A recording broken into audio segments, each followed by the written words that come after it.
पहिले मसाला तयार करून घेते मी। तर 1 चमचा तिखट घेतलेला आहे। तिखट तुमच्या आवडीनुसार कम जादा करू शकता। थोडीशी हळद आणि 1 चमचा धनिया पावडर आणि थोडंसं मीठ मिक्स करून घेऊया मसाला। आणि ह्यात घालून घेऊया 1 वाटी दही। दही ताजी घ्यायची आहे, नाहीतर आंबट दही घेतलं तर भाजीला चव येणार नाही चांगली। तर मला आहे थोडंसं पाणी घालून घेते।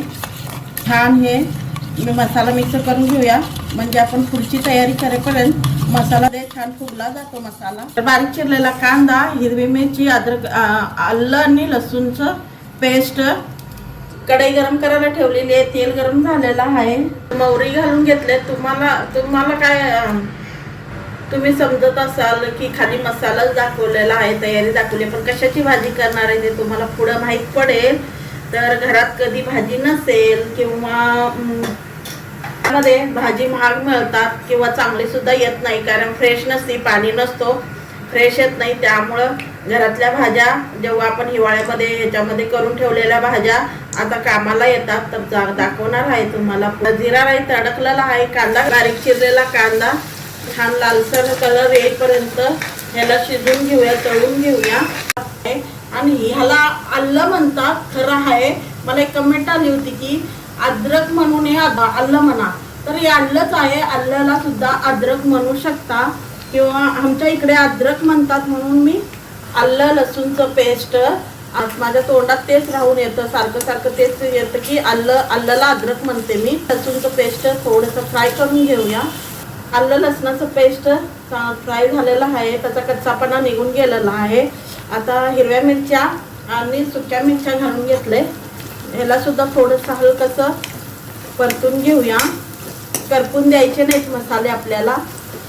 आता आपण घालून घेऊया हे पेस्ट, जे आपण दह्यामध्ये मसाले घालून ठेवलो होतो ते। गॅस बारीक ठेवायचा आहे, नाही तर बंद करू शकता, गॅस बंद करू बी शकता, कारण दही फटणार नाही याची आपल्याला काळजी घ्यायची आहे। बारीक गॅसवरच ह्याला छान परतून घ्यायचं आहे, एकसारखं हलवत आपल्याला परतून घ्यायचं आहे दह्याला। हलवत दही छान असं तेल सुद्धा सुटलेलं आहे। तर मी आता ह्याच्यात थोडंसं पाणी घालून घेते, त्यामध्ये या मसाल्यामध्येच मी पाणी घालून घेतलेलं आहे। पाणी तुम्ही तुमच्या आवडीनुसार, तुम्हाला जर रस्सा पातळ पाहिजे असाल तर पातळ थोडा रस्सा जादा घाला, पाणी थोडं जादा घाला। अगर घट्ट पाहिजे असेल, जरा जाडसरपणा पाहिजे असेल तर तुम्ही थोडंसं पाणी वापरू शकता तुमची आवडीनुसार। थोडंसं झोलदार पाहिजे, म्हणजे थोडंसं पातळ पाहिजे तर मी थोडं पाणी घालून घेतलेलं आहे। आता घालून घेऊया काळं मिठानं अजून थोडंसं चव छान येते, पण मीठ बघून घाला। कस्तुरी मेथीची पावडर अर्धा चमचा, थोडासा गरम मसाला अर्धा चमचा। आणि भाजी खूप साधी सिंपल आहे, जास्त मसाले लागत नाहीत। अशी भाजी आहे की जी कधी पण करून खाऊ शकता, कारण ते आपल्या घरात 12 महिने ते राहतं। अशी ही भाजी मी करा लागले। कशाची भाजी करत आहे तुम्ही वाट बघत असाल, कशाची भाजी करणार आहे, तर चला तर मग तुम्हाला आता दाखवते। तर हे उकळत आहे चांगलं, तोपर्यंत आपण कशाची भाजी करणार आहे दाखवते। तर तुम्ही ओळखलंच असाल आता। तर 3 पापड घेतलेले आहेत, तवा गरम करून घेतलाय, त्याच्यावर पापड असं तव्यावर पापड असं दाबून भाजून घेते। तर माझ्याजवळ मुगाचे पापड होते, तर तुमच्याजवळ कोणतेही ते उडदाचे असू दे या कोणतेही असू दे पापड, तुम्ही ती पापड घेऊ शकता, किंवा मुगाच्या डाळीचे पापड, ह्याची चव छान लागते। तर अर्धा कच्चा असं भाजून घेतलंय। तुम्ही गॅसवर सुद्धा भाजू शकता, पण कसं आहे गॅसवर जर भाजलं की नाही ते करपले जातात पापड। तर असे 3 पापड भाजून घेतले। आता ह्याला मध्यम मध्ये, आपल्याला जास्त बारीक बी नाही मोठे बी नाही, तर असे तुकडे करून घेतले। आता बघूया उकळी आली का, आता दह्याला उकळी आली का बघूया आपण। ग्रेव्ही छान उकळत आहे, तर चला तर आपण ते तुकडे करून ठेवलेले पापड घालून घेऊया।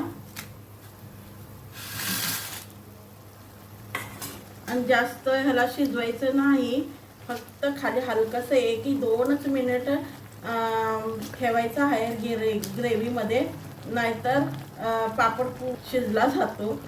खिचडीच बनून जाईल त्याची. तर नाही, थोडंसं हे पापड पूर्ण भिजेपर्यंत एक दोन सेकंदच. दुसरा एखादा पापड मी घेऊन भाजून त्याचा चुर्रा केलेला आहे, ते सुद्धा घालून घेऊया. चव छान येते. तुम्ही एकदा करूनच पहा.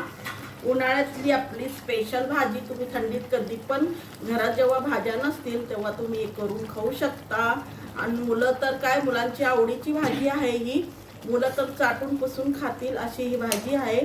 तर चला 1-2च मिनटं ह्याला मी असंच ठेवून देते. तर आपली पापडची भाजी तयार आहे. तर आता गॅस बंद करून घेते. बघा आपली पापडची भाजी किती छान झालेली आहे. इतकं पाणी घालून सुद्धा पाणी शोषून घेतलेलं आहे, तरी बी बघा किती छान झालेली आहे. तर इथं बघू शकता तुम्ही, हे बघा किती छान झालेली आहे बघा भाजी. आणि घरात कधी भाजी नसेल तर किती छान आहे की नाही. घरातल्या घरात आपल्या भाज्या तयार होतात.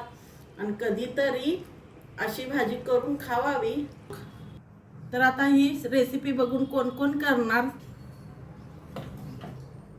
रात्रीचं जेवण किती छान साधं सिंपल